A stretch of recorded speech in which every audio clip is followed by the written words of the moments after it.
Bonjour tout le monde, bonjour madame, j'espère que vous allez bien. Je m'appelle Bousri Malek Asma et je suis ravie de vous présenter aujourd'hui un thème très important et très intéressant dans le module de métrologie. C'est la qualification d'un équipement type HPLC. Et pour cela, on va suivre le plan suivant. On va commencer d'abord avec une petite introduction. On va définir qu'est-ce que la qualification et c'est quoi un HPLC. Et puis on va parler du cadre normatif et réglementaire, le but de la qualification, les étapes de la qualification, et puis une conclusion et les références bibliographiques. Tout d'abord, on commence avec une petite introduction. Alors, vous devez savoir que la qualification d'un équipement est un processus essentiel dans l'industrie et la recherche, garantissant que les équipements respectent les normes de qualité et de performance. Elle assure aussi la fiabilité des résultats et le respect des réglementations également. Et puis, la question qui se pose, c'est qu'est-ce qu'un HPLC? HPLC ou la chromatographie liquide à haute performance est une technique couramment utilisée dans divers domaines, notamment l'industrie pharmaceutique. Elle est utilisée pour analyser les composés comme des médicaments et des contaminants. L'appareil HPLC, c'est l'instrument analytique qui nous permet de séparer, identifier et quantifier les composants d'un mélange. Ses principaux avantages incluent la rapidité, la précision et la capacité d'analyser des mélanges complexes avec de petits volumes d'échantillons. Et il est essentiel de rappeler que la qualification en industrie pharmaceutique repose sur un cadre réglementaire bien précis, afin d'assurer la conformité des systèmes et des processus avec les exigences de qualité. Ou la FDA ou la Food and Drug Administration, elle impose des exigences strictes via les 21 CFR.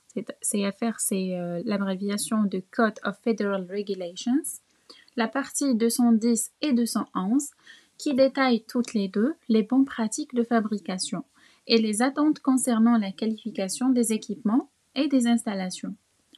L'EMA, par contre, qui signifie European Medicines Agency, elle propose des lignes directrices visant la fabrication, le contrôle et la distribution des médicaments en Europe, dans le cadre de l'Union européenne Good Manufacturing Practices.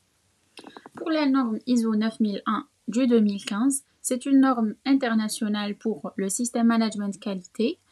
Elle est, comme vous savez, applicable à la gestion des processus de production et des systèmes. Et les BPF, quant à elles, exigent l'approbation de la conception, de l'installation et du fonctionnement des équipements, la mise en place des systèmes documentaires rigoureux pour garantir la traçabilité et la reproductibilité des processus. En ce moment-là, je sais que vous posez la question, pourquoi est-ce qu'on qualifie un équipement HPLC? Alors, la qualification d'un équipement HPLC présente plusieurs avantages importants. On commence d'abord avec le premier. On a la fiabilité des résultats. En fait, la qualification de l'équipement garantit des résultats d'analyse bien précis et reproductibles. En deuxième lieu, on a la conformité réglementaire. Assurer la qualité des produits et se conformer aux normes permet d'éviter les sanctions et améliorer la chaîne de production. Troisièmement, on a l'amélioration de l'efficacité. En identifiant et en corrigeant les problèmes d'HPLC, ça va nous permettre de diminuer le temps d'arrêt et d'optimiser l'efficacité des équipements. Quatrièmement, on a la réduction des coûts. Une qualification appropriée, elle évite elle nous permet d'éviter enfin des erreurs coûteuses et des retests, entraînant des économies à long terme. Dernièrement, et le cinquième point, c'est la confiance des clients, qui est très importante. En fait, les résultats fiables, elles augmentent la satisfaction et la confiance des clients et partenaires dans les produits et les services offerts par notre entreprise. Et afin d'effectuer une bonne qualification, on doit passer par 3 phases essentielles. Premièrement, on a les activités en amont de la qualification. C'est les activités qui se font avant l'étape de la qualification. En deuxième lieu, automatiquement, c'est les activités de qualification proprement dites. Après et enfin, on a les activités de maintien de l'état qualifié au préalable. On commence d'abord avec la première phase qui est les activités en amont de la qualification, ou la dite Design Qualification. Avant de procéder à la qualification d'un équipement HPLC, il est important de suivre plusieurs étapes préparatoires. On a d'abord l'évaluation des besoins.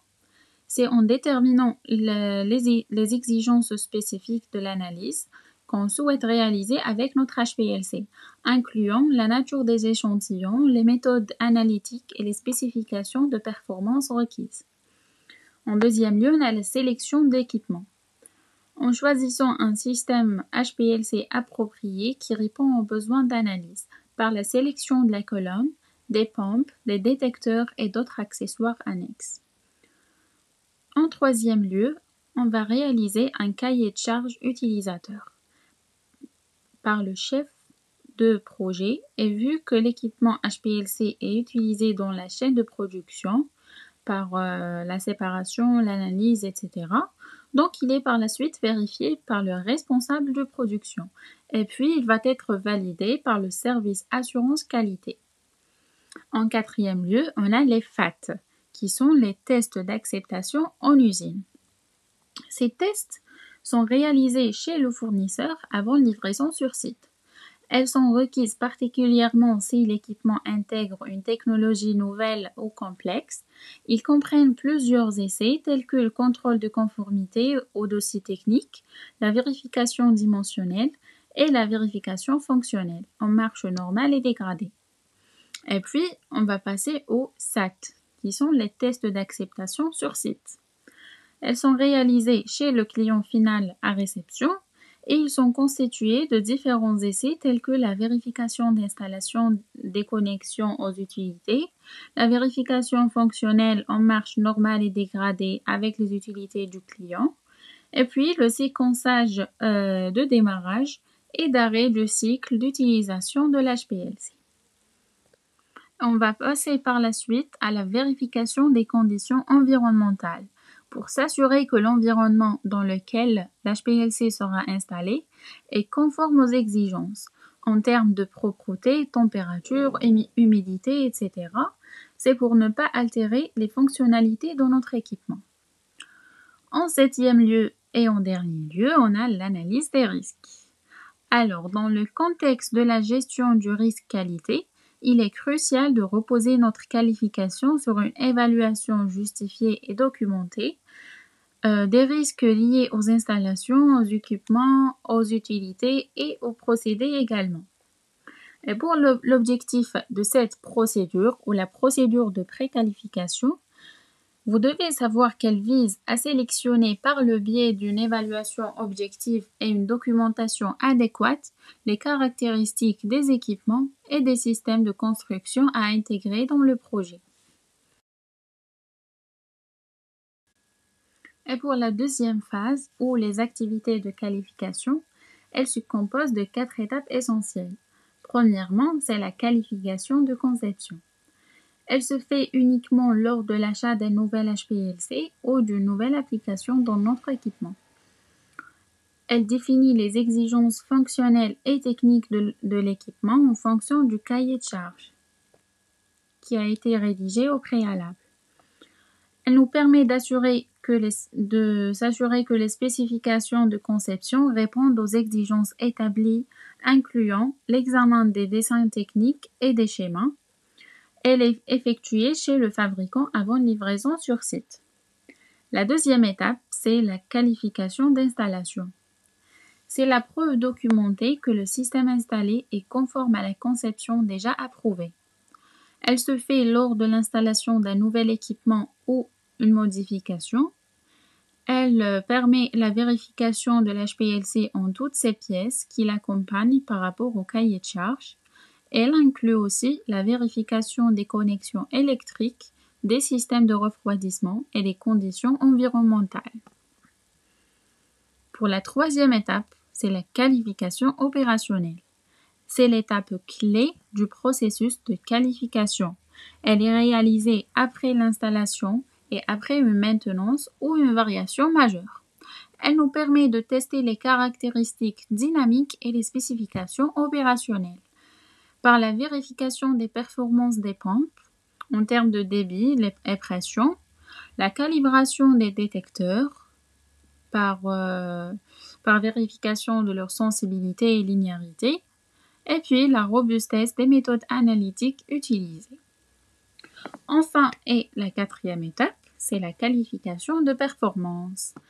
C'est la vérification documentée qui garantit que l'équipement et les systèmes auxiliaires connectés fonctionnent de manière efficace et reproductible.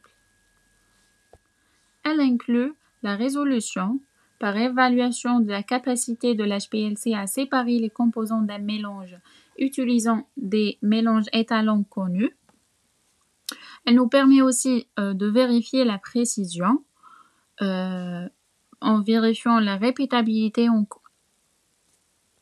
comparant les résultats de plusieurs injections du même échantillon, c'est-à-dire on va prendre un seul échantillon et on va réaliser plusieurs injections et puis on compare les résultats donnés par l'équipement, ce qui va nous permettre d'évaluer la précision. En troisième lieu, on a l'exactitude. C'est pour assurer que les résultats obtenus correspondent aux valeurs réelles en utilisant des standards de référence. Elle se déroule dans des conditions de routine et elle est réalisée par l'utilisateur qui en assume la responsabilité. Et maintenant, après qu'on a reçu notre équipement, on a installé. Maintenant, pour maintenir notre équipement à l'état qualifié et qu'il reste à l'état optimal après sa qualification, plusieurs étapes clés doivent être suivies. D'abord, on va commencer par les contrôles réguliers. Ils consistent à vérifier fréquemment le bon fonctionnement de l'HPLC en se concentrant sur des paramètres critiques tels que la pression, le débit, le volume d'injection de la phase mobile, la température de la colonne et les conditions de détection. En deuxième lieu, on a la maintenance préventive. C'est par établir un calendrier de maintenance pour le nettoyage, le remplacement des pièces usées et la vérification des connexions. Troisièmement, on a la requalification périodique. C'est en planifiant des requalifications pour s'assurer que l'équipement respecte les spécifications et les normes de performance. Quatrièmement, on a la documentation. C'est en maintenant des dossiers détaillés des activités de maintenance et des résultats de contrôle pour assurer la traçabilité et la conformité. Cinquièmement, on a la formation des personnels. Elle est très importante parce qu'elle nous permet de s'assurer que le personnel est bien formé à l'utilisation et à l'entretien de l'équipement, ainsi qu'aux procédures de qualification. En 16e lieu, on a la gestion des changements. C'est documenter et évaluer tout changement apporté à l'équipement ou à son environnement et effectuer des requalifications si nécessaire. Enfin, et pour conclure, il est essentiel de noter que la qualification d'un équipement HPLC est cruciale pour garantir des résultats analytiques fiables en suivant des protocoles de qualification rigoureux et en tenant d'une documentation complète, nous assurant le bon fonctionnement de l'équipement et la conformité aux normes. Cela va renforcer la confiance dans les données et garantit la qualité de nos analyses et nos produits. Et pour plus d'informations, veuillez consulter ces références bibliographiques qui m'ont aidé à réaliser cette présentation. Et je vous remercie pour votre aimable attention.